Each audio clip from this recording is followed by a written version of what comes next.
Good afternoon, students. Myself, Professor Uday Patel.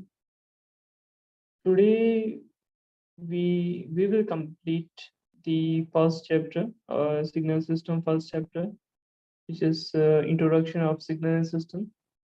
Our last topic is some signal properties. Now, in that we will study the different properties like linearity, shifting invariance, stability, causality, relation. तो ये सारी कुछ property हम आज पढ़ने वाले हैं। ये जितनी भी प्रॉपर्टी आप पढ़ोगे वो रिलेटेड टू किसके लिए होगा? सिग्नल के लिए। Okay, we also we will also correlate with actual example. Okay, real time basis example. Okay, now first of all तो linearity सिग्नल के अंदर प्रॉपर्टी होती है, तो उसका मतलब क्या होता है एक्चुअल में? तो पहले तो आप सिग्नल पढ़ रहे हो तो उसके लिए हम क्या कर रहे हैं कि किसी सिग्नल की प्रॉपर्टी समझने के लिए कोई पर्टिकुलरली दो सिग्नल को आप एज्यूम कर लो।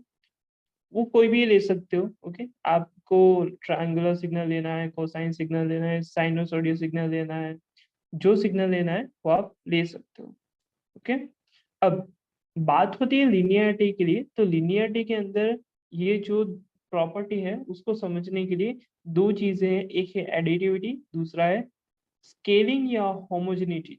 ओके, तो एडिटिविटी के अंदर आपका क्या होता है कि अगर आपके पास x1 ऑफ t एक इनपुट सिग्नल है, दूसरा है x2 ऑफ t दूसरा इनपुट सिग्नल है। ओके, और आप क्या कर रहे हो कि उसका इस इसको किसी सिस्टम को दे रहे हो, एक सिस्टम को। ओके, वो एक सिग्नल दे रहे हो और उसके बाद आपको कुछ आउटपुट मिल रहा है। सिमिलरली एक जो दूसरा सिग्नल x ऑफ 2t था वो सिस्टम को दे रहे हो और आपको आउटपुट जो भी सिग्नल है वो y ऑफ 2s मिल रहा है।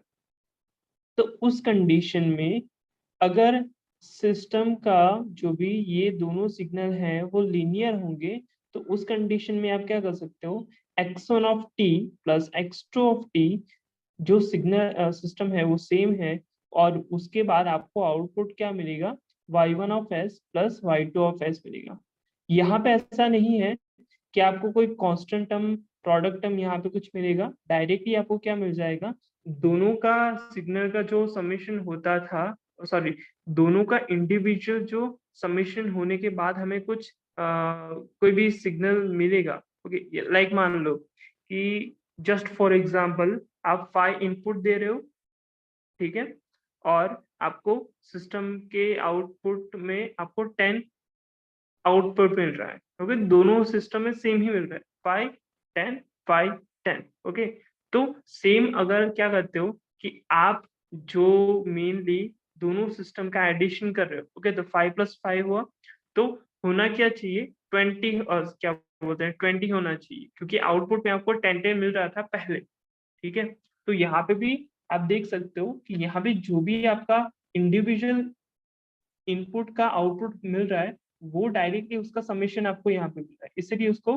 लिनियरिटी बोल सकते हो आप। ओके, अगर आपको यहाँ पे ये y1 plus y2 plus something कुछ दूसरा मिलता होगा तो उसको आप क्या बोल सकते हो, नॉन लीनियर बोल सकते हो, उसको लीनियर नहीं बोल सकते। ठीक है, दूसरा है स्केलिंग या homogeneity. A system is said to be homogeneous if for any input signal x of t, x of t gives to signal we called y of s output.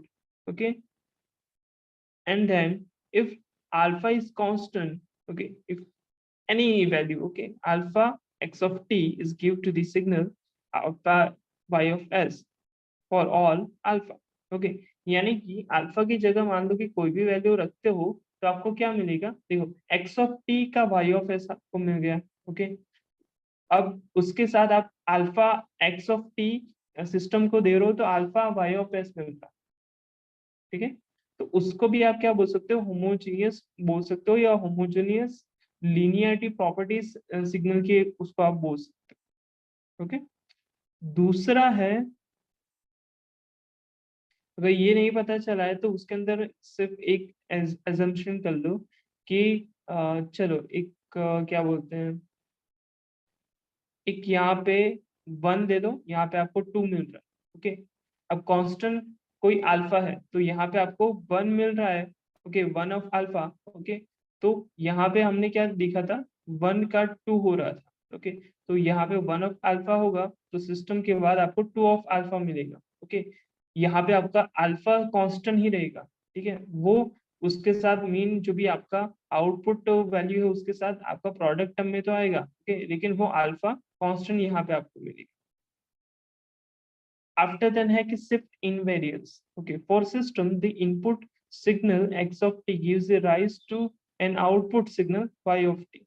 क्या हो रहा है, इनपुट सिग्नल जो दे रहे हो उससे आपका output signal y of t क्या हो रहा है, इंक्रीज हो रहा है, राइज हो रहा है। If the input signal x of t minus t0 give the rise to output y of t minus t0। पहले क्या था, x of t था, अब क्या हो गया x of t minus t0। Okay, output पहले क्या था, y of t था, अब क्या हो गया t minus t0 हो गया। Okay, for every t0 and every possible input signal we say that the system is invariance। Okay, देख सकते। ओके, यहाँ पे देखो, यहाँ पे हमारा क्या हो रहा है, x ऑफ टी हमारे पास था, y ऑफ टी क्या हो रहा है कि y ऑफ टी कैसे हमें मिलेगा, इंटीग्रेशन करके 0 to t x of t d t, यानी इनडायरेक्टली क्या बोलते हो, 0 टू टी टाइम के लिए आप क्या कर रहे हो, x ऑफ टी का इंटीग्रेशन कर रहे हो। देखो यहाँ पे क्या है कि कोई एक सिग्नल आप दे रहे हो। ओके, अब 0 टू टी तक वो आपका क्या होगा, आपका मेन सिग्नल आपको मिलता रहेगा। सेम आपका टी माइनस टी0 के लिए, टी0 का वैल्यू 1 ले लो, 2 ले लो, 3 ले लो, जो आप लेना चाहते हो वो ले सकते हो।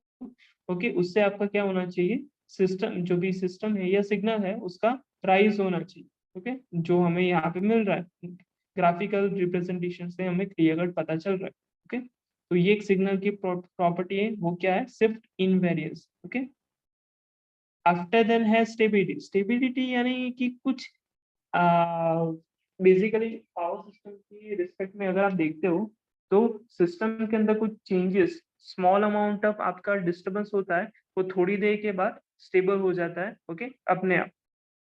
ओके, उसके लिए आप रखते हो, लाइक मान लो कि फिल्टर रखो या फिर कोई एक दूसरा कंट्रोल मैकेनिज्म रखो जो रखे हो। ओके, लेकिन उससे क्या होना चाहिए, आपका सिस्टम थोड़े टाइम के बाद आपका स्टेबल होना चाहिए ऑटोमेटिकली, उसको स्टेबिलिटी हम बोलते थे। Okay, transient stability, steady state stability, वो सारी चीजें हम पढ़ चुके हैं। हम सिग्नल सिस्टम के साथ उसको कोरिलेट करें। Okay, a system is one in which small inputs lead to predictable response that do not diverse, that is bounded। okay, तो यहाँ पे क्या हो रहा है कि जो भी आप स्मॉल इनपुट जो भी दे रहे हो, ओके, उससे आपका आउटपुट क्या होगा, प्रिडिक्टेबल होगा। ओके, इंडायरेक्टली वही बात है कि उसके अंदर भी आपका ये जो भी सिग्नल सिस्टम के अंदर आपका क्या होगा, छोटा सा जो भी आपका इनपुट होगा, ओके, वो उससे आपका आउटपुट क्या होगा वो आपको पता चलेगा। ओके, लेकिन उसके अंदर कुछ भी आपका क्या होगा कि वो कब लाइक मान लो कि सिग्नल के अंदर कुछ ना कुछ आपका डिस्टरबेंस आया, ठीक है, सिस्टम के अंदर आपका कुछ डिस्टरबेंस आया तो वो क्या होना चाहिए, जल्दी से जल्दी आपका क्लियर होना चाहिए। ओके, अब उस कंडीशन में अगर आपका क्या हुआ कि वो क्लियर नहीं हुआ, ओके, तो वो सिस्टम अनस्टेबल हो जाएगा। ओके, तो उसके लिए सिग्नल सिस्टम के लिए एक चीज क्या रखिए, बाउंडेड इनपुट बाउंडेड आउटपुट रखा, यानी वो अपनी कुछ रेंज के अंदर ही आप उसको परफॉर्म करवाओगे, आपके जो भी ऑपरेशन होंगे वो। ओके, अगर वो बाउंडेड इनपुट बाउंडेड आउटपुट जो भी है वो रीजन है, जो भी आपका मेनली लिमिटेशन है उसके बाहर आप करते हो तो वो इंस्टेबिलिटी के अंदर चला जाएगा, अनस्टेबल हो जाएगा। ठीक है, उसके बाद है casualty. Causality is a property is relevant to only the system whose input and output signal are the same independent variable। Okay, इसके क्या कंडीशन है कि दोनों की जो भी क्या बोलते हैं वेरिएबल्स हैं, ओके, इंडिपेंडेंट वेरिएबल्स हैं, वो दोनों के सेम होने चाहिए। ओके, तो उसके लिए यहाँ पे दिया गया है कि x1 of t is equal to x2 of t, okay, y0 of t is equal to y2 of t, okay, for all t is less than 0, t is less than 0 for every t0 and every x1 of t and x2 of t। यहाँ पे आप देख सकते हो, graphical representation से आपको ज्यादा पता चलेगा। ओके, यहाँ पे आप देखो तो एक्स ऑफ टी है, सिस्टम दिया, सिस्टम का आउटपुट दिया, लेकिन t0 टाइम पे दोनों का जो भी यहाँ पे वैल्यू है वो दोनों का सेम मिल रहा है। ओके, वैसे ही सेम यहाँ पे ये वैल्यू है, इसीलिए उसको क्या बोला जाता है, कैजुअल सिस्टम बोला जाता है। के बाद लास्ट है realisation. In system theory, a realization of a state space model is implementation of given input and output behavior. Okay? अगर आपको क्या करना है कि आपको सिस्टम का इनपुट एंड आउटपुट बिहेवियर को इम्प्लीमेंट करना है ना, ओके, तो रियलाइजेशन से आप कर सकते हो। ओके, अगर आपको याद होगा तो कंट्रोल सिस्टम में एक फॉर्मूला या एक सिस्टम आता था जिसके अंदर आप ये लिखते थे x dot is equal to a x plus b u, y is equal to c x plus d u. वो क्या था कि वो सिस्टम का रिप्रेजेंटेशन था। ओके, वो रियलाइजेशन प्रॉपर्टी के ऊपर से आया है। ओके, उसके यूज से आप क्या कर सकते हो कि सिस्टम का input and output behaviour analysis उसका कर सकते हो। ठीक है, तो it is the last property of our signal system. Next lecture के अंदर हम चैप्टर 2 स्टार्ट करेंगे। ओके, इसके कुछ एग्जाम्पल्स हैं। ओके, वो मैं आपको करवाऊंगा। ओके, या जो भी होगा वो हम आगे नेक्स्ट लेक्चर में डिस्कशन करें। ठीक है, थैंक यू सो मच।